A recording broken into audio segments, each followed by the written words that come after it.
नमस्कार किसान मित्रों, वंदे मातरम, वंदे गौ मातरम।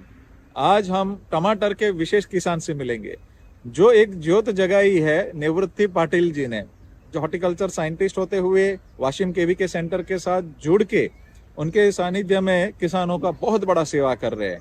तो राहुल गुलाब राव जी से हम मिलेंगे। वो टमाटर की खेती करते हैं और टमाटर की खेती में उन्होंने बहुत अच्छा कंट्रोल प्रयोग किया है और एक में गौ कृपा अमृतम से किया है, एक में केमिकल से किया है।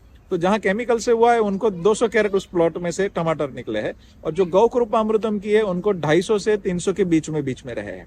दूसरा कि उनको खर्चा के अंदर बहुत बड़ा फर्क आया है और क्वालिटी के अंदर भी बहुत बड़ा फर्क आया है।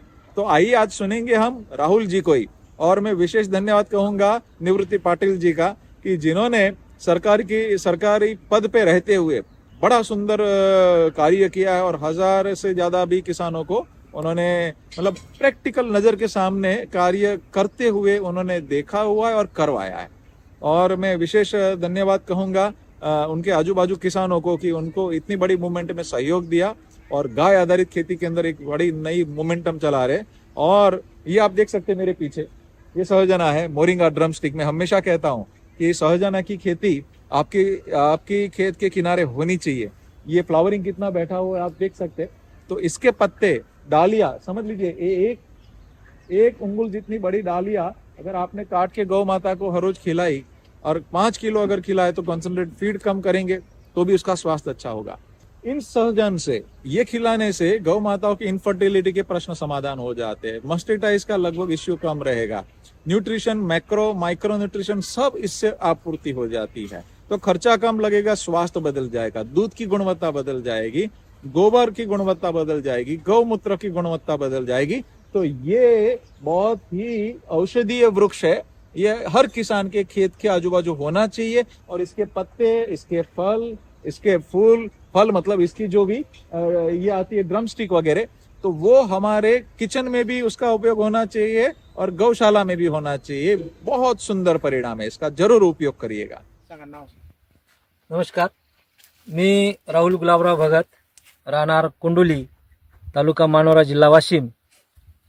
मी 1 ऑगस्टला आयुष्यमान निवृत्ती पाटील सर यांनी 1 ऑगस्टला रिसोडला गोकृपा अमृतचा कार्यक्रम नियोजित केला आणि त्या कार्यक्रमाला मी उपस्थित झालो आणि तो कार्यक्रम मी ऐकून मी माझ्या शेतामध्ये टोमॅटोचा प्लॉट हा 1 एकर जवळपास 1.25 एकराचा प्लॉट लावलेला आहे।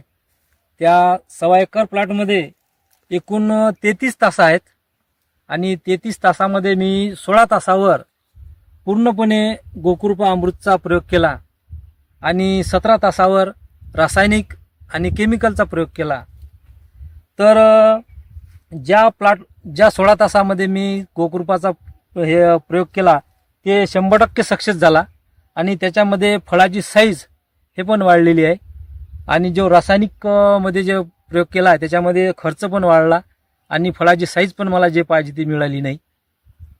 आणि दुसरी गोष्ट म्हणजे याच्यातनी जे खर्च आहे गोकृपा अमृतचा हा मिनिमम 4 ते 5 हजार रुपये आहे आणि रासायनिक मधला जे खर्च आहे हे कमीत कमी 35 ते 40 हजार रुपयापर्यंत खर्च त्याला आलेला आहे।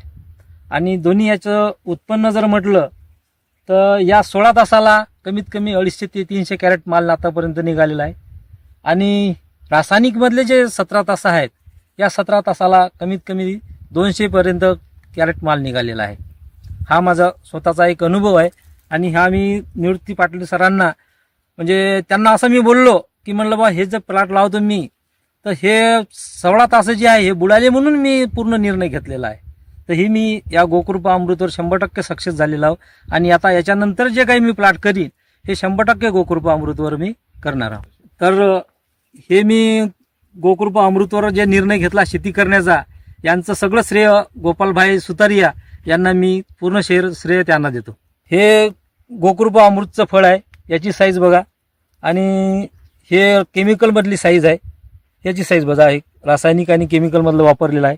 या दोन्ही यातला साईज मध्ये तुम्हीच बघू शकता, दोन्ही याची साईज काय आलेली आहे।